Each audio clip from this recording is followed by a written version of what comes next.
For those 5 to be fully realized or substantially realized, we need 4 basic requirements in South Africa. One of them, we are a mixed economy, and unless within a mixed economy you have confidence within the society, confidence in the private sector, confidence in the public sector, the unlocking of whatever potentials you have, Big 5, Big 10, becomes a non-starter. Student of economics, they would always tell you that you're dealing with people and the animal spirit at the end wins.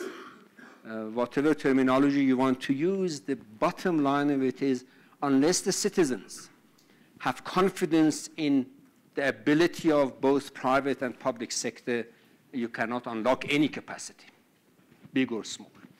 South Africa, over the past 10 years, we have lost as a nation a great deal of confidence in both our private sector and in public sector.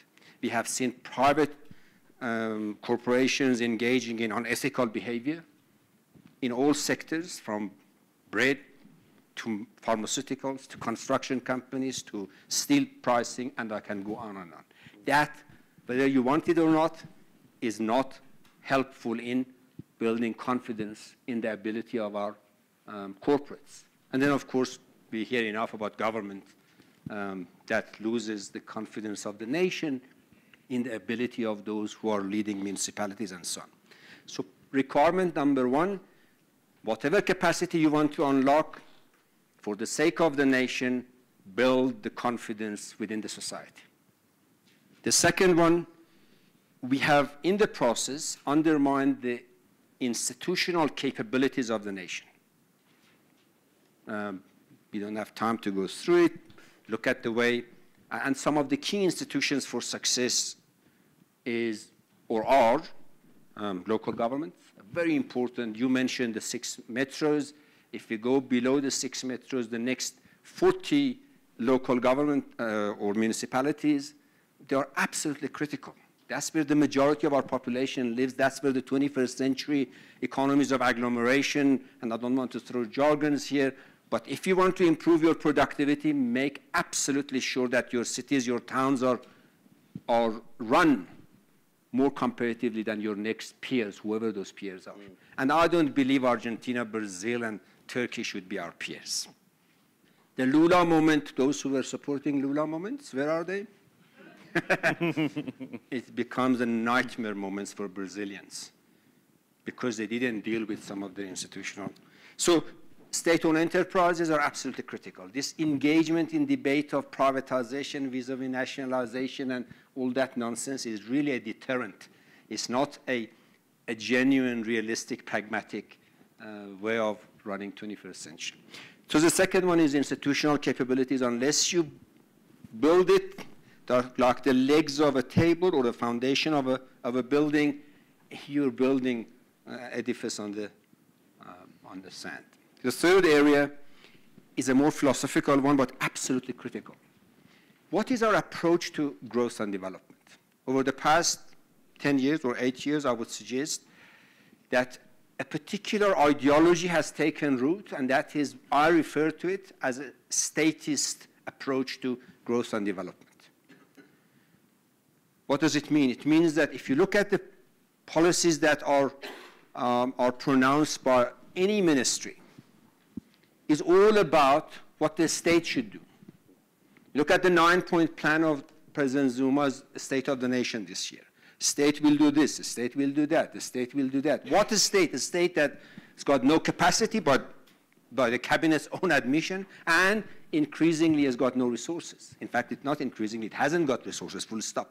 Now, I cannot make sense of this. I really cannot, as a student of economics and as a keen student of public policy, to understand the logic of how can a minister says, our capacity in the state is not sufficient, and then come out and say, state will do this. That's a philosophical issue, but it's a very fundamental issue. We're dealing with a mixed economy, and there is no mixed economy that the state has ever succeeded in developing. And of course, up to now, China was the role model to use, and unfortunately, the Chinese bubble also burst. So states can only do one thing in the best when they are efficient, as Chinese were efficient. They can supply. They can build roads that nobody will use, but when you're building, you're employing people. You can build buildings and houses that nobody will ever buy or need, but when you're building them, you're activating economic activity on the supply side. But that's it. That's the extent of not only China, Britain does the same thing, Germany once upon a time did the same thing, and so on and so forth. They are fantastic in oversupplying. They are terrible in optimizing. And resource utilization means exactly that, means optimize resource allocation and utilization. And the states nowhere ever in the East or the West have managed to do that. And I have nothing against a mixed economy. A state, as I mentioned earlier, has got a critical role. So unless South Africa graduates and somehow learns a lesson that a statist approach to growth and development is not going to succeed, we're going to be stuck, never mind unlocking the capacity of Big Five or more. The last point. And I think that one of this very second last slide that you mentioned, Christine, refers to it, but I believe it's not forceful enough. We underestimate the disruptive power of technology in South Africa. And it is really just that. It's disrupting mining, it's disrupting manufacturing, it's disrupting agriculture, it's disrupting government, it's disrupting local governments, it disrupts everything that we know it up to now. The only sector that hasn't quite been disrupted by technology, but our ministers have successfully done it, and that is tourism. So other than that, every sector of the economy that I study as a student of this field is disrupted and will continue to be more disrupted by technology. We only just begun. So that has got consequences, and we need to fully internalize, as they say, as a nation. What does it mean? How do we go back to unlock our potential, be it 5 or more, if we are at the mercy of a ruthless, disruptive technology?